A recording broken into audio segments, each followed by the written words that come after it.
Bom, temos o primeiro orçamento federal, né, do orçamento da União, do governo Lula.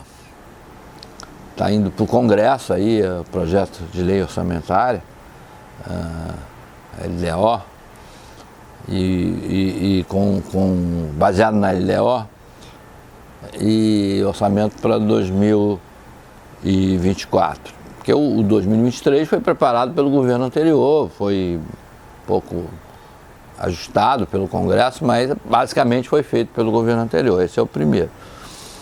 E o projeto de lei que está indo ao Congresso, ele se propõe a zerar o déficit público. Isso é uma questão fundamental. A equipe econômica tenta convencer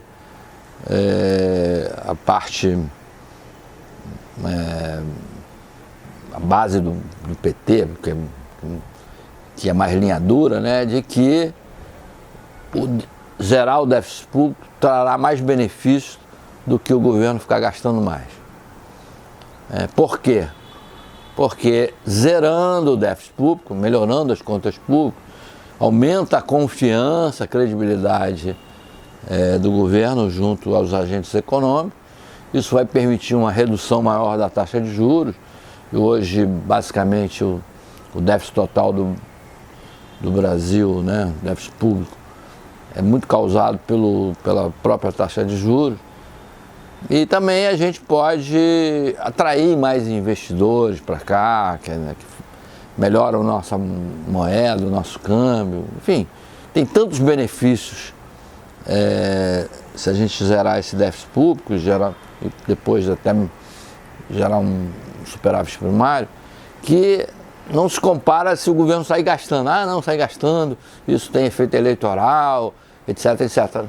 Mas eu acredito que uma aposta no crescimento da economia é melhor politicamente para o governo do que um ganho imediato ali e um desgaste posterior, né? Pode ajudar na eleição dos prefeitos em 2024, mas em 25, 26 o governo se desgasta, pode até não se reeleger na eleição geral, né, de 2026. Então, uma visão mais inteligente, né, é realmente trabalhar para um orçamento equilibrado no ano que vem. Como é que isso vai acontecer? Bom, o arcabouço fiscal foi aprovado pelo Congresso e definiu uma nova forma de cálculo das despesas. Pelo que a gente está vendo aí, se tivesse mantido a fórmula antiga do teto de gasto, o governo ia ter que gastar menos. Ele, pela nova fórmula, ele vai poder gastar em torno de mais 40 bilhões de reais. É um bom dinheiro, né? Mas também não chega a ser, diante de um tamanho do orçamento, não chega a ser algo que deixa a gente de cabelo em pé. Mas, de qualquer maneira, para as contas se equilibrarem, o governo ano que vem, o governo federal, ele vai precisar arrecadar mais em torno de 100 bilhões de reais.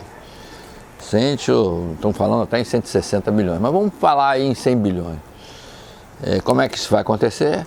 Bom, acho que o próprio crescimento da economia deve gerar uma parte disso, né, de crescimento. E também essas mudanças que estão sendo feitas, seja no imposto de renda dos fundos, incidência de imposto de renda nos fundos exclusivos, né, esses fundos geralmente só tem um cotista, enfim, outras coisas que estão sendo feitas, a volta da taxação do diesel, da gasolina, tudo deve reforçar.